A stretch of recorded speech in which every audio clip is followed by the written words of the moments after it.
اچھا، اب یہ جو بلوچستان میں ایک فوجی آپریشن کا فیصلہ ہوا، ایپیکس کمیٹی نے کل فیصلہ کیا، اس کے کوئی مثبت نتائج نکلیں گے؟ میں تو یہ سوچ رہا ہوں نا جی کہ کیا اب تک جو ہم جنگ لڑ رہے ہیں وہ نتائج کے لحاظ سے ہمارے لیے کافی نہیں ہے کہ ہم اس بات پر سوچیں کہ 20 سال سے ہم ایک جنگ لڑ رہے ہیں اور وہ جنگ بھی ہمارے وسائل محدود ہیں حضرت جی.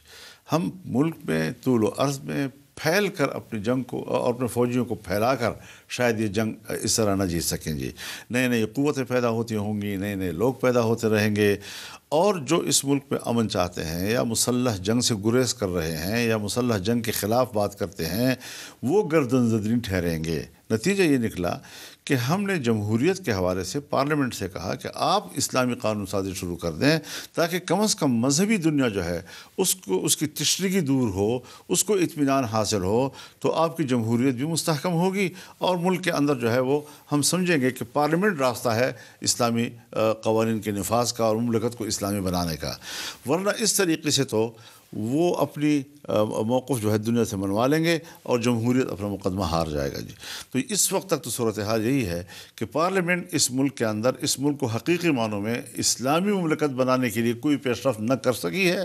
نہ ہمارے پارلیمنٹ میں ایسی پارٹیاں آتی ہیں کہ جن کو اسلامی نظام سے کوئی دلچسپی ہو جائے. ویسے لوگوں سے بھر دیا جاتا ہے ہمارے ایوان. لیکن آپ نے 26ویں آئینی ترمیم کے ذریعے جو سود کا معاملہ ہے اس پہ ایک شق تو شامل کروا لی نا. میں عرض کر رہا ہوں نا جی کہ یہ کیسی ہوئی جی، یہ تو اللہ کی مرضی ہے جی، ہمارا کوئی کمال نہیں ہے جی. ہمارے حجم کو تو انہوں نے پچھلی اسمبلی کی نسبت کم کرنے کی کوشش کی، آدھے سے بھی کم پہ لے آئے جی. لیکن وہی تھوڑی سی قوت ان کے لیے مصیبت ثابت ہوئی، کیونکہ 2/3 اکثریت ہمارے بغیر بنتی نہیں تھی، نہ قومی اسمبلی میں اور نہ سینٹ میں. تو بالآخر انہوں نے پھر پارٹیوں کے اندر سے بندے جو ہیں چوری کرنے تھے اور پھر لوٹوں کے ووٹوں سے انہوں نے یہاں پر نظام بنانا تھا. ہم نے اس کتاب کے اوپر بیٹھ کر ان سے بات کی، آئین پاکستان پر، کہ یہ ہمارے ملی میثاق ہے اور اس میثاق ملی پر ہم نقطہ بنقطہ آپ سے بات کریں گے. کیا آپ واقعی جو ڈرافٹ لائے ہیں وہ اس آئین کا اور اس آئین کی روح کا تقاضا پورا کرتا ہے یا نہیں پورا کرتا؟ اگر وہ آئین کا تقاضا پورا کرے گا ہم قبول کریں گے، اگر آئین کا تقاضا پورا نہیں کرے گا ہم رد کریں گے جی. چنانچہ جو پریشر میرے اوپر 1 مہینے تک آیا کہ یا تو ہمیں کہہ رہے تھے کہ ہمارے پاس 1 دن نہیں ہے اور 1 دن کے اندر اندر ہم نے بل بھی لانا ہے اور آپ نے ووٹ بھی کرنا ہے، لیکن 2-3 دن تک تو وہ ہمیں ڈرافٹ ہی نہیں دکھا سکے. اور جب ہمیں ڈرافٹ ملا ایک کالے تھیلے میں یہاں رات کے 2 بجے، تو اس کو جب کھولا تو وہ تو ایک کالا ناگ تھا. اور اس کو جب ہم نے پڑھا، یہ آئین جو ابتدا میں پاکستان کے ہر شہری کے بنیادی انسانی حقوق کے تحفظ کی ضمانت مہیا کرتا ہے، اس کو ملیمٹ کر دیا گیا تھا جی اس ڈرافٹ کے ذریعے سے جی. اور جو استثنائیات تھی جس کا تھوڑا سا ایک دائرہ ہوتا ہے، اور اس میں اگر کوئی آئین کا انکار کرے یا کوئی فوج پہ حملہ کرے یا کوئی اس طریقے سے، تو کچھ استثنائیات ہیں کہ اس کی صورت میں آپ کے بنیادی انسانی حقوق معطل ہو جاتے ہیں جی. تو یہ اپنی جگہ پر ٹھیک ہے، آئین کا حصہ، آئین کی بنیاد ہے جی. اب اس کو مکمل طور پر ختم کرنا، استثنائیات کا دائرہ وسیع کر دینا اور بنیادی انسانی حقوق کا دائرہ تنگ کر دینا، یہ کون سی آئین کی روح ہے جی؟ تو اس طریقے سے عدلیہ کے معاملات پر، فوجی عدالتوں کے معاملات پر لمبے چوڑے ہمارے ان کے ساتھ پھر مذاکرات ہوتے رہے، بات چیت چلتی رہی، اور تقریباً 56 کلازز تھی اس ڈرافٹ کی، جس میں بالآخر 22 رہ گئی جی. باقی تمام پر وہ ان کو واپس لینے پر آمادہ ہو گئے جی. اور یہ اچھی بات تھی، مذاکرات کے ذریعے معاملات طے ہو رہے تھے. بعد میں ہم نے پھر اپنے 5 نکات اور ڈال دیے، 5 کلازز ڈال دیے، جس سے 27 ہو گئے جی. اس کا اتفاق بھی ہو گیا جی. پھر اس کے بعد دینی مدارس کے رجسٹریشن کا جو مسئلہ تھا اور ان کی بینک اکاؤنٹس کا جو مسئلہ تھا، یہ ہم نے اٹھایا تھا جب الیکشن سے پہلے 1.5 سال تک میاں شہباز شریف سے پرائم منسٹر بنے اور ہم ان کی کابینہ میں تھے. تو ہم نے یہ موضوع ان کے سامنے چھیڑا اور ہم نے کہا جی کہ ہم کوئی زبردستی آپ سے چیز نہیں بنوا رہے، ہم اپنے ملک کے قانون کے تحت معاملہ حل کرنا چاہتے ہیں.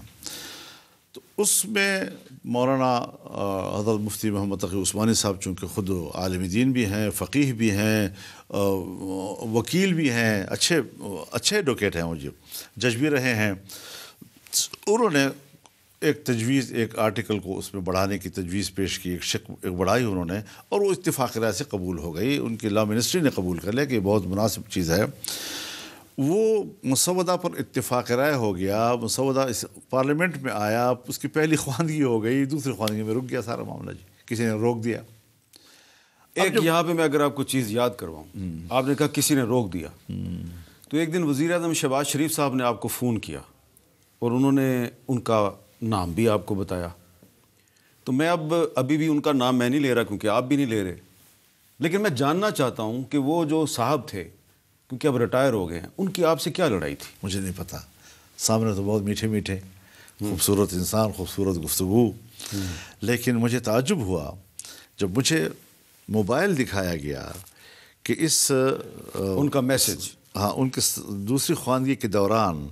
شقوار ان کے کیا کیا پیغامات آتے رہے اور کیا کہا۔ اس کا مطلب یہ ہے کہ وہ صاحب جو ہیں وہ پارلیمنٹ میں ہونے والی قانون سازی میں براہ راست مداخلت کر رہا تھا، اور جب مجھے اس کی پوری رپورٹ مل گئی تو میں خود جا کر رات کو عشاء کے ٹائم پہ میاں شہباز شریف صاحب سے ملا اور میں نے کہا یہ آپ روک دیں جی۔ انہوں نے کہا نہیں، اس چیز شکل میں قبول کرو، میں نے کہا اس شکل میں قبول نہیں ہے جی، آپ بالکل روک دیں، ہمیں آپ سے کوئی گلہ نہیں ہے، اتنا ہمیں پتہ چل گیا کہ ہمیں کس غار سے ڈسا جا رہا ہے جی۔ اچھا، اب چلیں، یہ تو پچھلی جو شہباز شریف صاحب کی پچھلی حکومت تھی اس کا مسئلہ ہو گیا جی۔ اس کے بعد پھر الیکشن ہوا، پھر یہ 26ویں آئینی ترمیم آئی، مجھے وہ رات یاد ہے جب 26ویں آئینی ترمیم پر رائے شماری مکمل ہو گئی اور آخر میں وزیر قانون اعظم نذیر تارڑ صاحب نے اسپیکر صاحب کو روکا اور یہ مدارس والا بل پیش کیا، وہ منظور ہو گیا۔ اب کہاں پھنسا ہوا ہے؟ اب صدر مملکت کے پاس پھنسا ہوا ہے۔ ایک دفعہ تو یہ ہوا کہ بل پاس ہو گیا، بل پاس ہونے کے بعد اسپیکر کو متوجہ کیا گیا کہ اس میں ایک لفظ ہے جو قلم سے لکھا گیا ہے، اس لفظ کو سینٹ نے پاس کر لیا ہے، تو اگر آپ اجازت دیں تو یہ قومی اسمبلی بھی اس کو پاس کر لے تاکہ وہ لفظ جو ہے وہ ایڈ ہو جائے اس میں جی، وہ بھی پاس کر دیا گیا جی۔ اس کے بعد پیپلز پارٹی کے ایک دوست میرے پاس آئے کہ ابھی نماز کے فوراً بعد سائننگ سیریمنی ہو رہی ہے پریزیڈنسی میں، تو کہہ رہے ہیں کہ آپ اس میں شریک ہو جائیں۔ اب ہم تھکے ہارے، سارا دن بھی کھڑے کھڑے گزارا، رات بھی کھڑے کھڑے ہم نے گزاری، 27 دفعہ تو ہم نے سٹ سٹینڈ کیا۔ تو یہ سارا کچھ کرنے کے بعد میں ذہنی طور پر فیصلہ نہیں کر پا رہا تھا کہ میں جاؤں یا نہ جاؤں، لیکن ابھی ہم ایوان میں ہی تھے کہ جب اطلاع آئی کہ وہ فی الحال ذرا ملتوی ہو گیا ہے۔ اب ملتوی کیا ہوا تھا، شاید ظہر تک چلا گیا تھا یا کیا تھا، پتہ چلا تو تمام جو قوانین تھے وہ اس پر دستخط ہو گئے اور یہ ایک رہ گیا، اس پہ نہیں ہوئے۔ پھر آپ نے اس شاید سوال بھی کرنا ہوگا کہ یہ جو بعد میں قانون سازی ہوئی پھر اور ایکٹ پاس کیے گئے، وہ ایکٹس جو ہیں ان پر بھی دستخط ہو گئے، لیکن وہ جو دونوں ایوانوں نے پاس کیا تھا دینی مدارس والا بل، جو ایک معصوم بل تھا جی، اس پر ابھی تک دستخط۔ تو یہ تو دستخط تو صدر آصف زرداری صاحب نے کرنے ہیں، تو وہ تو آپ کی ایک فون کال پہ بیٹھے ہوئے ہیں، آپ فون کال کریں۔ اصل میں بات یہ ہے کہ وہ چلے گئے دبئی اور جہاز سے اترتے ان کا ٹانگ کا فریکچر ہو گیا، تو پھر وہ وہیں پر رہے۔ یہاں پر یہ تبدیلی ضرور آئی کہ جو چیئرمین سینٹ تھے وہ قائم مقام صدر بن گئے اور جو ڈپٹی چیئرمین تھے وہ چیئرمین بن گئے جی۔ پھر ہم نے جب اس کا پیچھا کیا تو کہا گیا کہ کوئی کلیریکل ایک اور غلطی نکل آئی پریزیڈنسی میں جی، سو وہ پہلے لائی گئی ہے اسپیکر قومی اسمبلی کے پاس، انہوں نے اس کو ٹھیک کر کے دستخط کر دیے ہیں، اور اب وہ چلی گئی ہے چیئرمین سینٹ کے پاس، انہوں نے بھی جا کر اس پہ دستخط کر دیے ہیں اور وہ دوبارہ پریزیڈنسی چلی گئی ہے جی۔ ہم نے کہا کہ شاید بس آج ہی دستخط ہو جائیں اس کے اوپر اگر واقعی کوئی کلیریکل غلطی تھی، لیکن مجھے لگتا یہ ہے کہ یہ سب ایک ڈیلے ٹیکٹس تھے جی، کیونکہ ابھی تک دستخط نہیں ہوئے اس کے اوپر، معاملہ گڑبڑ ہے۔ اب میں ابھی تک بدنیتی کا کوئی الزام نہیں لگا رہا ان لوگوں کے اوپر، ممکن ہے کوئی ایسی وجہ ہو تو ہمارے نوٹس میں لائی جائے، ابھی تک جو نوٹس میں نہیں لائی جا رہی تو اس کا معنی یہ ہے کہ ملک کے اندر کوئی مشکل نہیں ہے، کوئی باہر کی مشکل ہے۔